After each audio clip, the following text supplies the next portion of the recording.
అభిషేకాలు నిలువెత్తు రూపాలు నిజ రూపలింగాలు చూడాలి అందాలు ధన్యములు జన్మలు సన్యాసినంటాడు సంసారినంటాడు మనిషి గమనంలోన గురువు స్థానమునుంటడే గుండె చప్పుడు ఆగునే బరువైనదయ్యా పాప పుణ్యము భయము రగిలిపోతున్నదయ్యా ఇంకేమి చూస్తున్నవయ్యా లోనంత దిగులేనయ్యా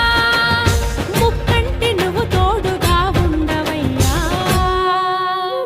కష్టాలు మమ్మల్ని పగబట్టెనయ్యా